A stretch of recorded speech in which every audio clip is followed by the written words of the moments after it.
para lhe oferecer. E se o outro lhe responder lá de dentro, deixe-me em paz, a porta já está fechada, e eu e os meus filhos já estamos deitados, não posso me levantar para lhe dar os pães. Digo a vocês que, se ele não se levantar para dar esses pães por ser seu amigo, ele o fará por causa do incômodo e lhe dará tudo que tiver necessidade. Por isso digo a vocês, peçam e lhes será dado, busquem e acharão, batam e a porta será aberta para vocês. Pois todo o que pede recebe, o que busca encontra, e a quem bate a porta será aberta. Quem de vocês, sendo pai, daria uma cobra ao filho que lhe pede um peixe? Ou daria um escorpião ao filho que lhe pede um ovo? Ora, se vocês, que são maus, sabem dar coisas boas aos seus filhos, quanto mais o Pai Celeste dará o Espírito Santo aos que lhe pedirem. Palavra do Senhor, palavra da salvação. Graças a Deus.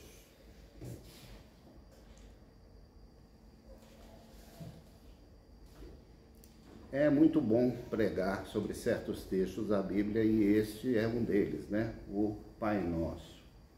Na realidade, existem duas versões do Pai Nosso no Evangelho, né? Existe a versão essa versão de Lucas, e existe a versão que é mais conhecida, que é a de Mateus, que é a que nós vemos aqui, né? Que é a que a gente normalmente recita, né, nos nossos cultos e tudo, não é? A versão de Lucas é um pouquinho mais breve, não é? E é muito interessante, porque a versão de Mateus, ela é apresentada no Sermão da Montanha, então existe como se fosse uma coisa assim solene, parece que é um discurso, né? Pai Nosso que estás no céu, tal. Aquele pronunciamento assim para a multidão. E aqui nós vemos uma outra história, não é? Aqui Lucas narra. Então aqui fala que certa vez Jesus estava orando em um determinado lugar e quando terminou, um dos discípulos pediu: Senhor, ensina-nos a orar, como também João ensinou aos seus discípulos. Então vejam que coisa interessante. Jesus estava orando, então a gente já deduz daí, já conclui, que Jesus tinha o hábito de orar. E ele orava meio assim, separado dos discípulos. Ele ia para um determinado lugar, ou seja, fora da companhia dos discípulos, longe da agitação, longe daquele ambiente, né, daquele movimento. Imagine você conviver diariamente com 12 homens, não é? Então, eu via pela turma lá na faculdade, né? Acabava a aula e pronto, né? Começava todo mundo a conversar, mexer um com o outro, aquela coisa toda. Às vezes até dependendo da aula, dentro da própria aula, né?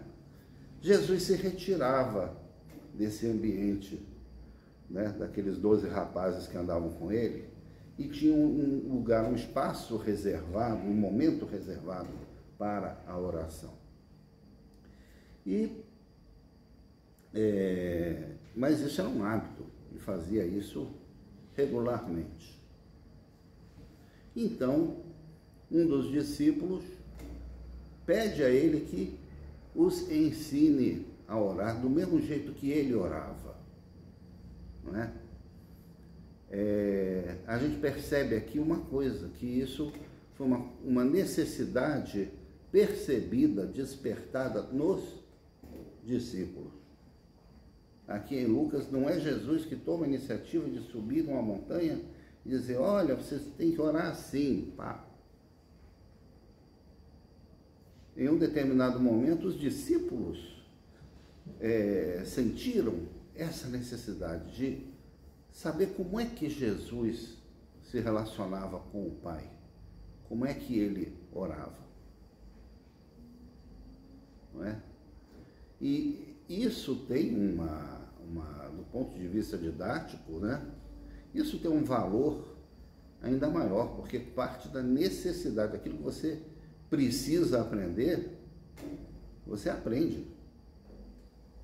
Às vezes a gente está na escola, está na faculdade, e está numa aula assim, fica olhando para o quadro, e para o professor, e para, né, o slide, e diz, mas quando que eu vou usar isso? Para que eu tenho que aprender isso? Não é? Mas aqui não, aqui eles aprenderam porque eles realmente sentiram a necessidade na caminhada com Jesus Cristo de saber orar, não é? Então, e eles tinham já uma referência, que era João Batista, esse João aqui que é mencionado no texto, né?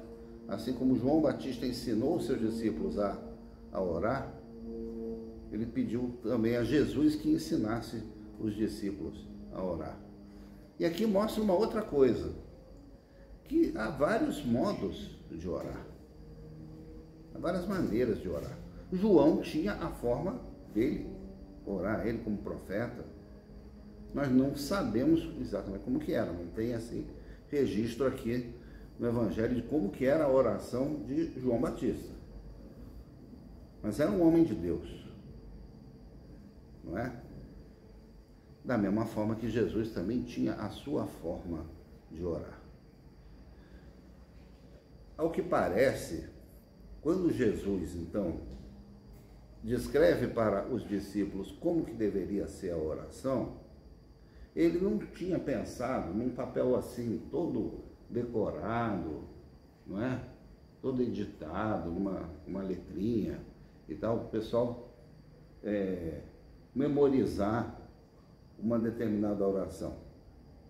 O que ele procurou passar para os discípulos aqui, umas linhas assim gerais, né, uns traços assim, as características de como deveria ser a oração deles, né? Só que a tradição da igreja, tudo, e especialmente em Mateus, fixou aquele texto que está ali, que a gente sabe de cor, né? Desde criança, quem é de igreja sabe se essa oração aí, aqui no Brasil a gente tem a versão católica, e tem a versão evangélica, e tem a versão ecumênica e tal, mas basicamente é um texto que é decorado. Nós vamos olhar aqui então, em Lucas 11, como que Jesus definia, né, o que deveria constar de uma oração, de alguém que andava com Jesus. Então ele fala, né, Pai, santificado seja o teu nome. Na outra oração é Pai Nosso, né? Aqui é Pai. E é um Pai aqui que tem muito, assim, é mais assim, papai. Aquele pai familiar, né? Aquele pai, papai. Era assim que ele se referia ao seu pai, né? E era assim que ele recomendava aos seus discípulos que também tivessem com o pai essa mesma relação próxima, íntima, familiar. Então, pode chamar, da mesma forma que eu chamo a Deus de papai, vocês também podem chamar, é isso que ele quis dizer. Essa mensagem do texto. Então, Pai, santificado seja o teu nome, não é? E aqui nós lembramos lá do Antigo Testamento, lá dos 10 mandamentos, né? Eu sou o Senhor teu Deus que tirou a terra do Egito, tal, não sei o quê. Não tomarás o meu nome em vão, não é? O nome de Deus, ele tem um valor, ele merece respeito. Então, o nome do Pai, ele tem que ser valorizado, né? Por isso que a gente, até como crente, né? Assim, a gente evita um monte de expressões que usam o nome de Deus, enfiam o nome de Deus lá no meio sem ter nada a ver, né? E aqui o nome de Deus, ele é santificado. E logo após ele diz, então, venha o teu reino, né? Venha o teu reino. Por quê? Porque o reino de Deus está em primeiro lugar. Então, a primeira frase não é um pedido exatamente, é uma aclamação, santificado seja o teu nome. Aí qual é a primeira coisa que ele pede? Venha o teu reino. Por quê? Porque o reino de Deus vem antes de todas as coisas. Buscar primeiro o reino de Deus. E isso na oração está presente também. E todas as outras coisas são acréscimos, são complementos.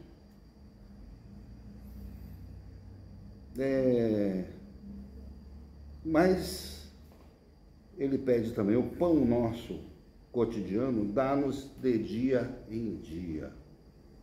Então, o pão, a necessidade material, né?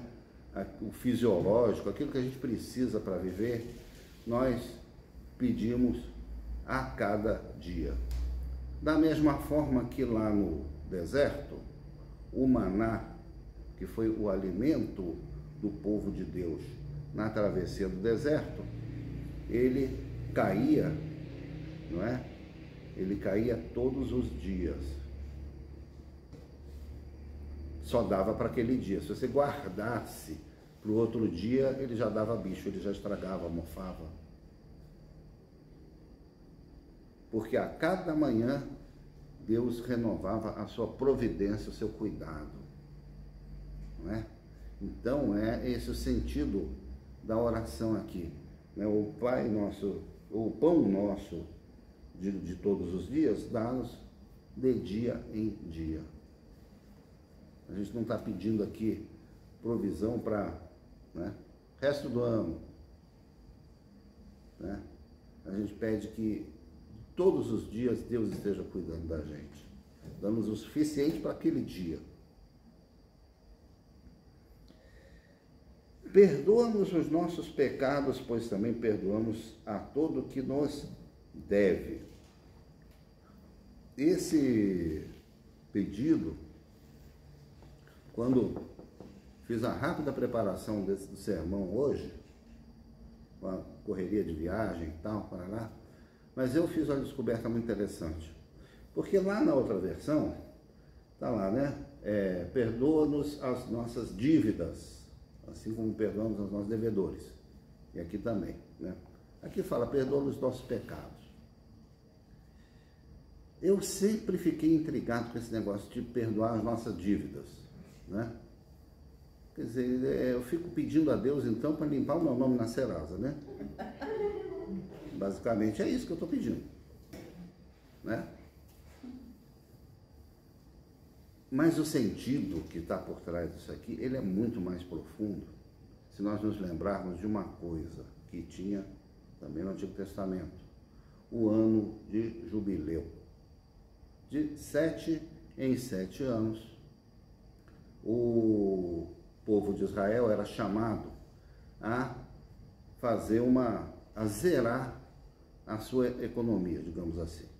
Então, em um determinado momento, uma família, vamos supor, ela tinha uma casa, né, um terreno, uma fazenda, alguma coisa assim. Por algum motivo, ela vendia essa fazenda para alguém. Essa pessoa comprava, né? No nosso sistema aqui, vendeu, está vendido, né? E se essa pessoa for muito rica, ela compra as fazendas de todo mundo em volta, não é? E faz um grande latifúndio. Não é isso que acontece? Né? Para sempre é dela, né? Em Israel, a proposta bíblica não era essa. Era que no 7º ano, então vamos supor, passou 2 anos, aquela família vendeu a sua fazenda, no 7º ano ela recebia aquela fazenda de volta. Uma coisa absolutamente, digamos assim, utópica para a nossa cultura, para o nosso sistema econômico, né? Mas era o ano de jubileu. Uma pessoa, por exemplo, que tinha dívidas e não tinha como pagar, ela se tornava serva do credor e ficava lá trabalhando para ele. No 7º ano, ela era libertada e a dívida dela era cancelada. Então, isso de perdoar as dívidas tem a ver com o quê? Tem a ver com libertação. Aquele que tinha as suas dívidas perdoadas, ele deixava de ser escravo do seu credor e passava, então, a viver com dignidade, com liberdade. Da mesma forma que ele, no dia que estivesse cobrando de alguém e alguém fosse passar a ser seu escravo, seu servo, ele também no 7º ano teria o dever de libertar aquela pessoa. Valia para todo mundo essa lei. Então, perdoar as nossas dívidas, assim da mesma forma que eu também perdoo as dívidas das pessoas para comigo. E isso vale para outros campos da vida. Isso era uma proposta de sociedade do Antigo Testamento. Mas isso vale para os diversos tipos de dívidas e de moedas e de valores que circulam na nossa sociedade. Da mesma forma que a gente quer ser perdoado, quer ser liberto, né? Nós também devemos perdoar e libertar as pessoas. Então, esse é o sentido, né, do perdão das dívidas na oração do Pai Nosso. É uma coisa que vem do projeto de reino de Deus. É algo muito profundo. Aqui, Lucas está escrevendo para pessoas que não são judias e não sabiam dessa história, não é? Então ele usa aqui, perdoa os nossos pecados, para a pessoa entender o sentido figurado da coisa. Mas quando Mateus escreve para uma comunidade judaica e ele diz, perdoa as dívidas, todo mundo sabia do que se tratava. Era o ano de jubileu, que Jesus veio trazer como figura de libertação de todas as pessoas. Isso é maravilhoso, né? Então a gente renova esse pedido quando a gente faz assim, perdoa-nos as nossas dívidas, assim como nós perdoamos aqueles, né, que estão devendo para a gente, né? E não nos deixes cair em tentação, né? A gente reconhece a nossa fraqueza, a nossa incapacidade, né, de enfrentar determinadas situações na vida, a nossa dependência de Deus. Então, aqui nós pedimos a Deus para não permitir que a gente seja superado por nós mesmos, né, pelos nossos próprios desejos, pela nossa própria cobiça, por aquilo que a gente quer, às vezes, fazer na vida e não deve, não é? Em Lucas não tem, como também fica entre colchetes em Mateus, aquela terminação, né? Pois teu reino, o poder e a glória para sempre. Amém? Isso aí vem lá do Antigo Testamento, né? Vem de um salmo, né? Salmo de Davi. E aí é o que eu digo, né? Davi é um personagem tão importante na Bíblia que até no Pai Nosso, até na oração de Jesus, ele pega carona, né? Tem lá um pedacinho que é de Davi também presente na oração do Pai Nosso.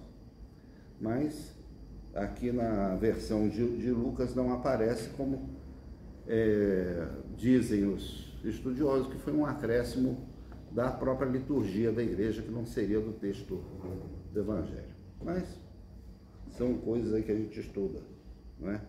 E depois disso, então, vem duas histórias, né, reforçando essa questão da oração. Uma é da situação de emergência, né? O amigo recebe uma pessoa em casa e não tem pão, não tem comida para dar para a pessoa. Porque na hospitalidade do Oriente Médio, né, além de receber a pessoa, você tem que servir alguma coisa para ela. Isso até hoje no Oriente Médio é assim, né? A pessoa atravessando o deserto, ela deve estar cansada, faminta, né? Ela precisa de água, ela precisa de comida, ela precisa, né, de pousada e tudo, né? Então aqui fala do vizinho que aparece lá com um pedido de urgência, né? Como nós também muitas vezes, e talvez até na maioria das vezes, a gente comparece na presença de Deus com o quê? Com situações de urgência. Muitas vezes a gente lembra mesmo de interceder, de orar, tal, quando a coisa está apertando para o nosso lado. Não é isso? Né? Então, Jesus descreve uma situação bem próxima da nossa realidade. Não é? Da mesma forma que aquele vizinho lá vai meia-noite lá na casa do outro para pedir um socorro, nós também comparecemos na presença de Deus a qualquer hora, a qualquer momento, para ontem, né? Pedindo coisas para ontem.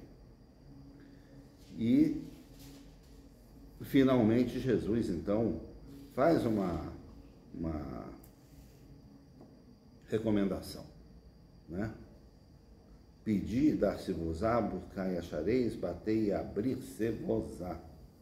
Esse é um mais clássico exemplo de uso da mesóclise, né? Da língua portuguesa. Então está aqui nesse versículo do Evangelho, né? Ter a certeza de que batendo a porta vai se abrir para nós, que o nosso chamado vai ser ouvido, né? E que nós vamos encontrar o que a gente procura, não é? Ter a confiança, ter a certeza da providência, da misericórdia de Deus como parte da nossa vida de oração, né? O exercício da fé. Então, porque Ele é Pai e, né, é bom. E ele diz ainda o seguinte: quanto mais o Pai Celestial dará o Espírito Santo àqueles que lhe pedirem. Né? Esse é o dom, digamos assim, supremo, a coisa mais preciosa que Deus tem para nos dar, porque isso significa uma nova vida.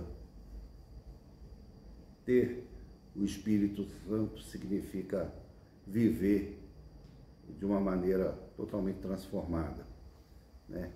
E é por meio de Jesus que é possível a gente ter o Espírito Santo em nós, na nossa vida, no nosso coração, conduzindo-nos, né, de uma forma diferente do que a gente muitas vezes pensa em viver. E ele está disponível, está acessível, né? Basta que nós o peçamos ao Pai, basta que nós nos